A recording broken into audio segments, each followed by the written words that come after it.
കേരള ബ്ലാസ്റ്റേഴ്സിന്റെ അവസാനത്തെ വിദേശ കേരള ബ്ലാസ്റ്റേഴ്സിന്റെ അവസാനത്തെ കേരള ബ്ലാസ്റ്റേഴ്സ് എഫ് സിയുടെ അവസാനത്തെ വിദേശ സ്ട്രൈക്കർ സൈനിങ് ജീസസ് സിമിനസ് ആണ് എങ്കിൽ സന്തോഷം നൽകുന്ന കാര്യമാണെന്ന് ചോദിച്ചു കഴിഞ്ഞാൽ ഒരു ആവറേജ് ചുഖം കിട്ടും എന്നാണ് എനിക്ക് പറയാനുള്ളത്. കാരണം ജീസസ് നല്ല പ്ലെയറാണ് എന്ന കാര്യത്തിൽ നമുക്ക് സംശയമൊന്നുമില്ല. ഒരു പക്ഷേ അൽവരോ വാസ്കസിനെ പോലെ നന്നായിട്ട് കളിക്കാൻ കഴിയുന്ന ഒരു താരം തന്നെയാണ് പുള്ളിക്ക് കേരള ബ്ലാസ്റ്റേഴ്സിൽ കൃത്യമായിട്ടുള്ള റോളുണ്ട് എന്നൊക്കെ നമുക്ക് വിശ്വസിക്കാമെങ്കിൽ പോലും നമ്മൾ ലാക്ക് ചെയ്യുന്ന മറ്റൊരു പ്രശ്നം കൂടിയുണ്ട്.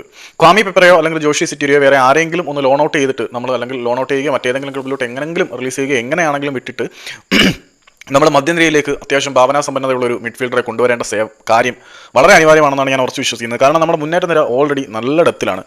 പെപ്പറെ നന്നായിട്ട് കളിച്ചിട്ടുണ്ട്. അത് വളരെ മികച്ച പ്രകടനമാണെന്നൊന്നും ഞാൻ പറയുന്നില്ല. ആവറേജ് നല്ല രീതിയിൽ പെപ്പറെ കളിച്ചിട്ടുണ്ട്.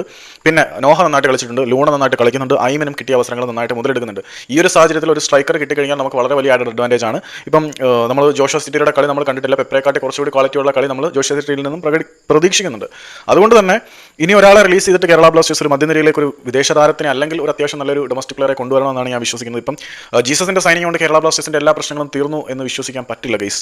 കാരണം നമുക്ക് അവിടെ ഒരു ഡിഫൻസീവ് ഫീൽഡറുടെ സേവനം അനിവാര്യമാണ്. കൊയേഫ് ആ ഒരു റോൾ ഹാൻഡിൽ ചെയ്യുമെങ്കിൽ ബാക്ക് ലൈനിൽ അതിനനുസരിച്ചുള്ള ഒരു അഡിഷൻ വേണം. ഈ മുന്നേറ്റ നിരയിലേക്ക് ഒരു സ്ട്രൈക്കർ വന്നു എന്ന് കരുതി കേരള ബ്ലാസ്റ്റേഴ്സിന്റെ എല്ലാ പ്രശ്നങ്ങളും അവസാനിക്കാൻ പോകുന്നില്ല എന്നുള്ള സത്യം കൂടി ഒന്ന് ഷെയർ ചെയ്യണം എന്ന് തോന്നി. That's why I M saying it. പിന്നെ ഈ പ്ലെയറിനെ കുറിച്ചുള്ള വിശദമായിട്ടുള്ള വിവരങ്ങൾ സൈനിങ് ഒഫീഷ്യൽ ആയതിനു ശേഷം പറയാം. തള്ളാനാണെങ്കിൽ കിടിലൻ ഡയലോഗുകളുടെ ഒരു കമനീയ ശേഖരം അവിടെ കെട്ടിക്കിടപ്പുണ്ട്. യാങ്കികളുടെ നാട്ടിൽ നിന്നും വിജയശ്രീലാളിതനായി സ്പാനിഷ് കാളക്കൂറ്റൻ ബ്ലാസ്റ്റേഴ്സിലേക്ക് വരുന്നു.